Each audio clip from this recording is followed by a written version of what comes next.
Hello, அனைவருக்கும் வணக்கம். இன்றைய முக்கிய செய்திகள். திரு சி ஜோசப் விஜய் முதல்வராக பதவியேற்றார். மிகவும் சந்தோஷமான விஷயம். ஆனால் இதோடு கூட சில உண்மை நிலைகளையும் நாம் யோசித்து பார்க்க வேண்டும். திரு விஜய் அவர்கள் அறிவித்தது போல 10 லட்சம் கோடி கடன், சுமார் $100 பில்லியன் என்று சொல்லக்கூடிய அளவில் கடன் தமிழகத்தில் இருக்கிறது. இந்த கடனை எப்படி அடைப்பார்? தமிழ்நாடு திவாலாகுமா? 6 மாதத்தில் திவாலானால் என்ன நிலைமை? யூனியன் கவர்மெண்ட் இதற்கு என்ன சொல்லுவார்கள் என்ற கேள்விகள் எனக்கு தோன்றின. ஸோ இதை நம்ம பொலிட்டிக்கலாகவும் நம்ம யோசிக்க வேண்டியது இருக்கிறது. திரு முன்னாள் முதல்வர் மு.க. ஸ்டாலின் அவர்கள் சொன்ன 6 மாத கெடு, 6 மாதத்துக்கு அப்புறம் பார்த்துக்கலாம் அப்படின்னு சொன்னது, இது இரண்டும் எனக்கு ஏதோ டேலி ஆகிற மாதிரி இருக்குது. இதுல அரசியல் சூழ்ச்சி ஏதோ இருப்பது போன்று எனக்கு தோன்றுகின்றது.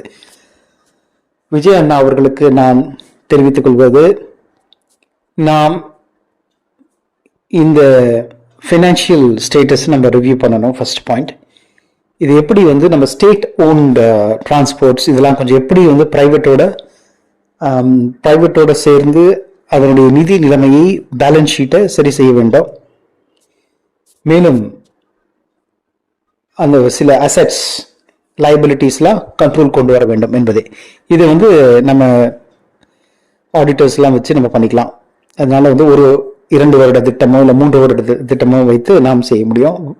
எங்க வரி குறைக்கணுமோ அங்கே குறைங்க, ஆனால் வரியை இன்க்ரீஸ் பண்ண வேண்டிய சூழ்நிலை ஏற்படும். இதெல்லாம் ஒரு வழிமுறைகள். சரி, இது ஒரு பக்கம் இருக்கட்டும். இரண்டாவது, நீங்கள் பெரும்பான்மை காண்பிக்க வேண்டாம். இடதுசாரி கட்சிகளோடு கொஞ்சம் உஷாராக இருக்க வேண்டும் என்பதே என்னுடைய வேண்டுகோள். ஆனால் நீங்க ரொம்ப கேர்ஃபுல்லா இருங்க. இடதுசாரி கட்சிகள் எந்த இடத்துல இருந்து வந்த விசுவாசிகள் என்று உங்களுக்கே தெரியும். தயவு செய்து அவர்கள் மேல் ஒரு பார்வை இருக்க வேண்டும். மேலும் மற்ற சில ஆப்ஷன்ஸ் உங்களுக்கு எக்ஸ்ப்ளோர் பண்ணணும். இது நமது அணியை பலப்படுத்துவதற்கான ஒரு சில நடவடிக்கைகள் நீங்க எடுக்க வேண்டாம். இந்த ஆப்ஷனை பத்தி நம்ம கண்டிப்பா பேசலாம். மக்களே, நீங்க எல்லாம் இணைந்து இருங்க. நாம் இந்த கவர்மெண்டை மக்களே நடத்துகிறார்கள். It's a true democracy. இது மக்களாட்சி. இதுக்கு நம்ம அண்ணா அங்க ஒரு சிஎம்மா இருக்கிறாரு. பட் எல்லாம் நம்ம தான் ஆட்சி பண்ண போறோம். வாங்க, கைகளை கோர்ப்போம். நமது தமிழகத்தை நாம் உருவாக்குவோம். இளைய சமுதாயம் மேல வருவதற்கான இது ஒரு நல்ல சந்தர்ப்பம். தமிழ்நாடு ஒரு மாடல் ஸ்டேட்டா உலகத்துல வரும். வாழ்க தமிழகம், வாழ்க தமிழ். நன்றி, வணக்கம்.